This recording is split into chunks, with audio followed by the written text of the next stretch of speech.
Thus, how does she continue to act? And why did she once paint her ass with the name of Harvey Weinstein? The reality is more bizarre than of everything that she has portrayed on TV. On December 9th, Judi Dench was born, 1934, in York's sleepy village of Worth. When she was born, she had no indication that she was from a royal family. However, about 90 years later, according to a BBC program, she was directly descended from Claus Bildt, a nobleman from Denmark in the 1500s.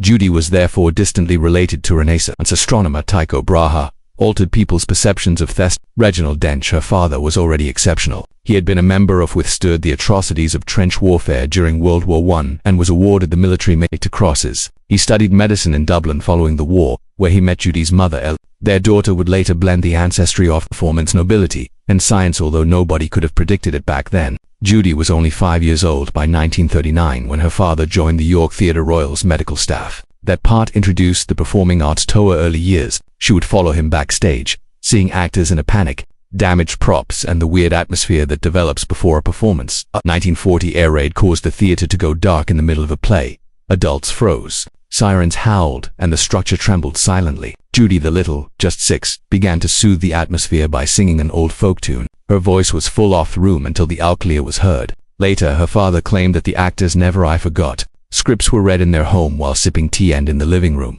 The performers practiced. Judi was unaware that she was before she learned how to spell. She learned how to act. When she was 7, she took into her first theatrical part in the York Mystery Plays, which dates back to the 1300s and are a local tradition. In an outdoor nativity scene, Judi portrayed a shepherd lad. German searchlights were scouring the clouds as planes flew overhead. Rather than following her script, she started discussing the appearance of the Star of Bethlehem. Similar to the searchlights, the audience clapped after gasping. Somehow, her words made sense of the surrounding conflict. Her mom, who worked with costumes, weighs. The others, however, were in awe. Judi had recently transformed into a religious pageant. Into something that genuinely resonated with the era. At 9 years old, she joined Quaker Run-In Residential School. Mount School is renowned for its calm discipline and stringent restrictions. Because of her accent, she stood out, not in a positive way. Her voice was ridiculed by other girls, who called her out, but something unexpected: the school uniform provided her with a means of escape. Judi thought the clean collars and they weren't clothing made of rigid fabric. They were costumes. She donned them with a dramatic flair, examining every day as though it were a theater scenario. In 1947, while attending a school, she played Ariel in The Tempest production and was completely engrossed in the action. That while performing a stunt, she unintentionally fractured the finger of another pupil. She was first frightened and then respected by it. She became the girl who everyone imitated after being bullied as an outcast. When Judi was 18, she enrolled in York School of Art, although she didn't want to. Her parents urged her to, in case acting didn't work out, examine the set design. She attended most of the classes, drawing individuals rather than sets. When Jeffrey, her brother, was already pursuing acting when he returned home for Christmas from London, he discovered hundreds of her sketches stashed beneath her bed. Their dad learned and was incensed. In response, Judi took a memorable action. She burned each and every sketch in their fireplace on New Year's Eve, and assured them that she would pursue acting if she had to. She didn't hear from her parents. For several weeks, Judi started attending the Central School of Speech and Drama in 1954. London. It was still located within Royal Albert Hall at the time. In the initial year, even speaking was forbidden to the students, with an emphasis on discipline. They worked on their breathing and movement. Judi received training in mime, verse, and phonetics. At first, her voice was an issue. She had trouble with projection, almost failing her tests. However, with ongoing guidance, she became better. She received the highest accolades from the school by her 3rd year, including the prize for Elsie Foote. She had fully changed. She had transformed from uncertain and quiet to her class's top graduate. Just prior to, she tried out for the Old Vic after graduating. Michael Benthall, the director, took a wild risk and portrayed her in Hamlet as Oilia. She had not yet left school, not yet. The theatre industry was taken aback. She was dubbed London's new Oilia in the papers. Then the reviews arrived. She was ripped apart by Liverpool critics. They said that she was forgettable, uninteresting, and flat. She had been built up too quickly, according to one evaluation, and needed to disappear for a few years in order to discover who she was. At the time of the company's tour, Judi wasn't part of America. Benthall bluntly informed her that someone else would be playing Oilia, although it was her first serious injury at work. Once more, fate reversed itself. When her substitute failed to show up, Judi was summoned back to go to Paris and perform. Critics saw anything unusual this time. They gave her accolades for control and nuance, particularly in the passages involving psychosis. French documents known as "They have never seen a better Hamlet." Judi had recovered. However, she never forgets those initial blunders. One moment from her audition for that exact role demanded that she imitate Oilia's drowning. She put all of her training into practice. Emotional clarity, physical restraint, and breath control. There was no drama in the typical sense, yet it was profoundly poignant. She co-starred with John Neville. Had faith in her despite the skeptics' doubts. Under his guidance, she learned that genuine acting required quiet, and she put in 12 hours a day at the Old Vic. Morning practice, evening performance at night. Despite the brutality, she never skipped a line. Her debut in London as harsh as Liverpool. It arrived in 1958. However, in the same year, she played Catherine in Henry V and astounded viewers with a spontaneous remark during the audience roared during one performance. She was despised by some for it, claiming that defied convention. Some referred to it as genius. She only received $8 a week. She had just enough to survive, yet she persisted. While on tour in the United States in 1959, while performing as Juliet, she passed out on stage. She had succumbed to her nerves. Prior to concerts, she had been throwing up and hardly eating. The crowd believed it when she passed out in Romeo's arms. Was a part of the scene. Backstage, her co-star continued to improvise, but chaos reigned. While some supported her, others wanted her replaced. Judi sensitive. She nearly gave up acting completely. She portrayed Isabella in 1960. In the Edinburgh Festival's Measure for Measure, the critics were ecstatic. However, Judi, behind the curtain, was falling apart. She would arrive early, recite, and puke up the alphabet in reverse order. Then consume 6 digestive biscuits before 2 each just one evening. As a joke, the other performers referred to her as Sick Dame Judi, although she never lost it on stage. She gave passionate performances. In 1961, she quit the Old Vic, shocking everyone. She turned down their offers of higher salaries and prominent assignments. She detested the preferential treatment given to elder actors. The last insult was delivered when her most recent performance was described as adequate but not extraordinary by someone. She stated in a meeting that she would not be viewed as a backup vocalist in her own career. She departed that winter. To work for the Shakespearean Royal Company. She lost years of opportunities as a result of her daring decision. However, it also was the point at which Judi Dench took full charge of her artistic life. Judi Dench made her stage debut at the Royal Shakespearean Theatre in December 1961. Company for the first time. That evening, at the age of 27, she played Anna in The Orchard of Cherries. She was positioned next to theatre titans John Gielgud and Ashcroft Peggy. However, nobody anticipated what happened next. In the last scene, Dench's silent, shaky delivery was sensed as the orchard was being destroyed, as though it tore through each seat in the theatre. It wasn't noisy. It wasn't. Grief was born like thunder in that whisper. In a few days, London, she was the subject of constant discussion among critics. Her comeback to the stage was dubbed unforgettable. She suddenly stopped being the girl from the previous Vic seasons. She was the one who observed. She returned to the stage in April 1962, 4 months later, in Avon, Stratford. In Measure for Measure, this time as Isabella, the room went tense the instant she entered the courtroom and faced Angela. Individuals weren't simply, they held their breath, watching. Her voice broke. She begged, fought. Some critics were unsure on how to interpret her. She was too raw, they said.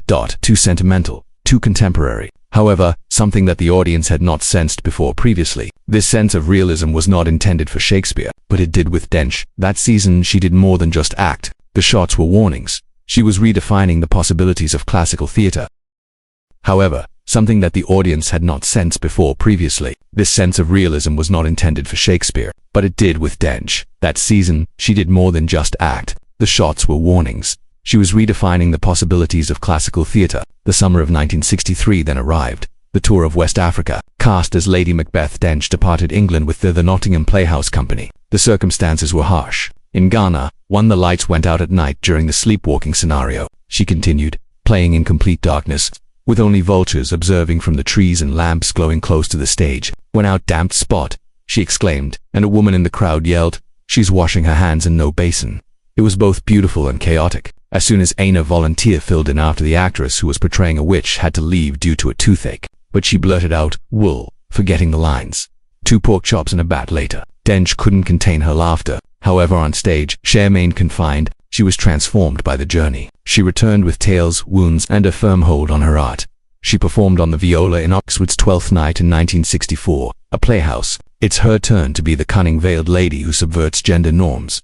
Alluded to her range, but there was more to come. She starred in 4 in 1965.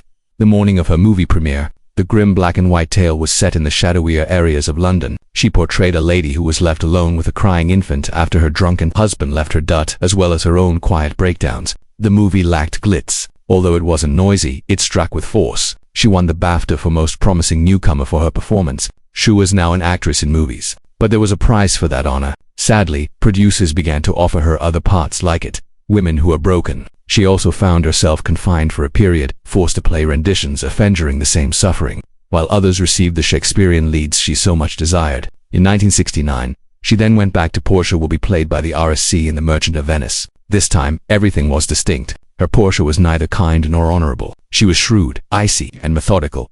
There was no tenderness in her delivery of the well-known attribute of compassion's speech, only power and accuracy. In the audience, Laurence Olivier leaned in and approval in a whisper. Reactions to the production were varied. Some people adored that everyone agreed, but some didn't think it was courageous. Now that Dench had returned, she was doing things in her own way. She started choosing TV parts over lengthy theatrical plays, not because television paid more, but because she wanted to. Even titans like she had expenses to pay. It was a subdued indication that the heyday of repertory theater was becoming obsolete. She fought Lady Macbeth once more in 1976, this time opposing Ian McKellen in Time. The other location, a small space that could only accommodate 200 people, was where they played. That there were only 12 boxes in a circle on the stage. No illusions, no setups, just silence and actors. Dench scratched the air during the sleepwalking sequence. McKellen flinched so strongly, her physical intensity had not been forewarned to him. A priest once took a seat in believing they were calling forth actual evil.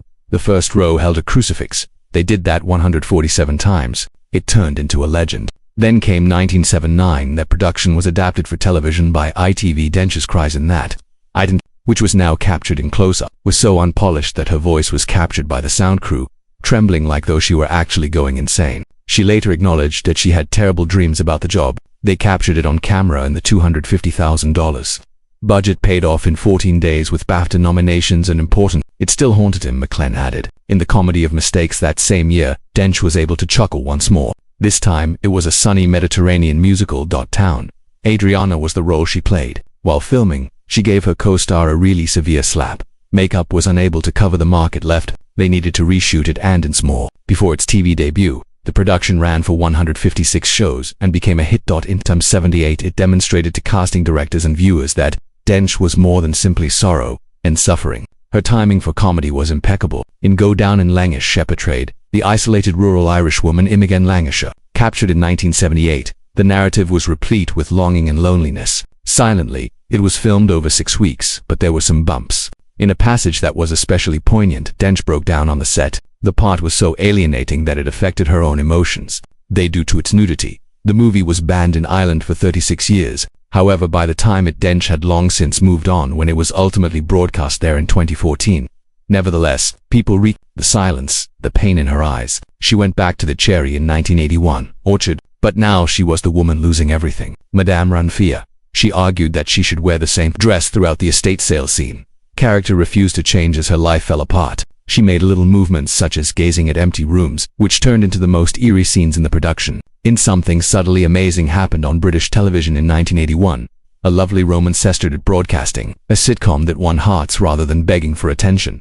Through subdued chemistry, Judi Dench and Michael Williams, her real-life spouse, portrayed Laura and Mike, an odd couple attempting to navigate a middle-aged romance. It was more than a performance. Their genuine 30-year relationship provided the warmth on television. Union.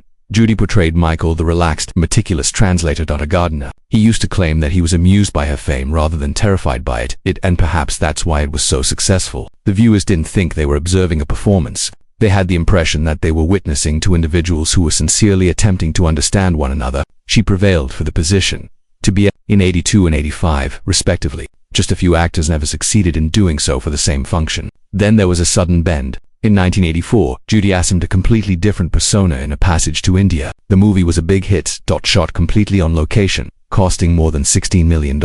And the type of after a 14-year hiatus, only David Lean could generate pressure. Judi performed Miss Qusted, a gullible British woman whose unfounded charge appends everything.